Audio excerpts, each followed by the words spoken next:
বাড়তেছে প্রচণ্ড গরম। গ্রীষ্মের তাপমাত্রা 42 ডিগ্রি 43 ডিগ্রি ছাড়া যেতেছে। আমরা সব সময় গরমে ফুসফাস করে আওয়াজ করতেছি, এত গরম।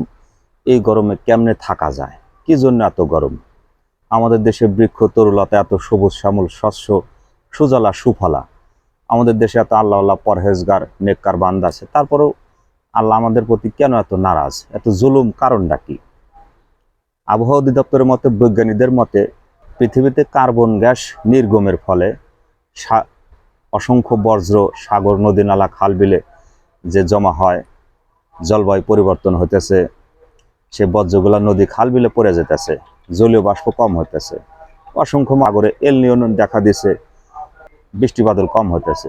আমরা মুসলমান প্রকৃতপক্ষে ঠান্ডা মাথায় কখনো এটা ভাবি আল্লাহ আমাদের প্রতি কেন এত নারাজ? এই তাপমাত্রা, এই সময় তাপমাত্রা থাকার কথা 30-32 ডিগ্রি, আর এই সময় তাপমাত্রা 75 বছরের রেকর্ড ভাঙছে, 43 ডিগ্রি তাপমাত্রা ছাড়া যেতেছে। এর কারণটা কি? আমি লাইন আসতেছে, এখানে কারো পাঁচ আটতে আসে নাই, গোলামি করতে আসে নাই, পিওর রিয়াল বাস্তব কথা হক হালালিভাবে তর্জমা করতেছি।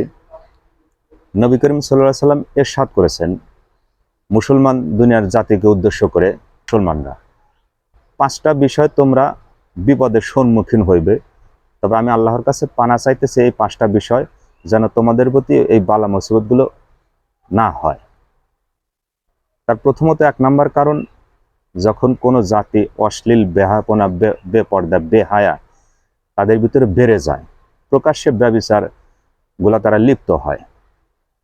এই বিষয়টা নির্ণয় করলে আমাদের দেশে তো এরকম নাই, যা আছে সব জান্নাতি বোরকা পরে চলাফেরা করে, পুরুষও আছে এরকম।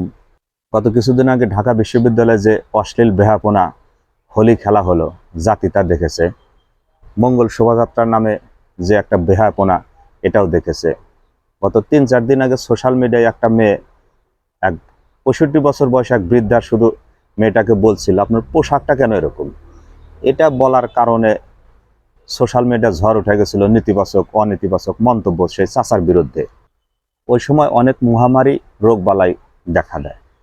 ইতিপূর্বে যেমন করোনার প্রাদুর্ভাব সারা বিশ্বে দেখা দিয়েছিল, বাংলাদেশেও দেখা দিয়েছিল, যার মেডিসিন আবিষ্কার করতে বৈজ্ঞানিকরা হিমশিম খায়। 3 নাম্বার, যখন কোনো জাতি তাদের অঢল পরিমাণ ধন সম্পদ থাকার পরেও তারা আল্লাহর জমিনে জাকাত আদায় করে না, জাকাত কায়েম করে না। কিছু মানুষ আছে জাকাত যৎসামান্য জাকাত দেয়, অধিকাংশ মানুষই আছে জাকাত তারা দেয় না। 4 নাম্বার, যখন কোনো জাতি মাপকাঠির বেলায় ওজনে কম দেয়। দেশে অসংখ্য মানুষ আছেন, ব্যবসায়ী আছেন, যে দিকটা পারেন আমরা মানুষকে সাধারণত ঠকানোর চেষ্টা করি। কেমনে আমাদের লাভ হবে আমরা সেই চিন্তাটা করি। একটা সুস্থ ঠান্ডা মাথায় সঠিক যে একটা মাপ, সেটা না দিয়ে আমরা সবসময় মানুষকে ঠকানোর চিন্তা করি। কে কবে কত তাড়াতাড়ি বড়লোক হবে, মানুষকে ঠকা কত বড়লোক হবে, আমরা সেই চিন্তা ভাবনাটা সবসময় বেশি করি।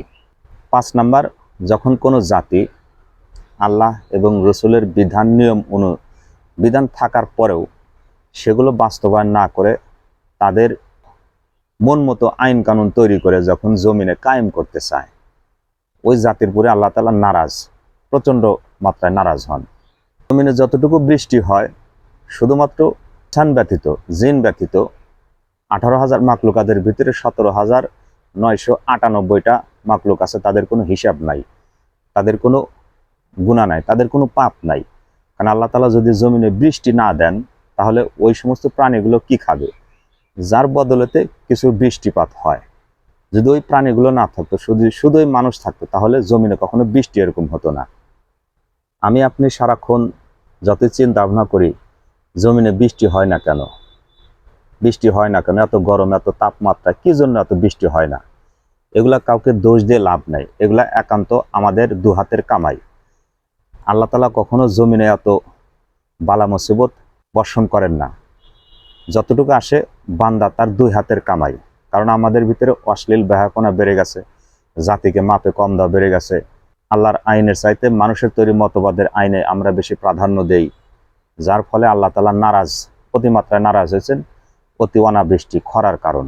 কথাগুলো যদি একবার ভাবতে পারেন, মানলে মানেন, না মানলে কিছুই করার নাই।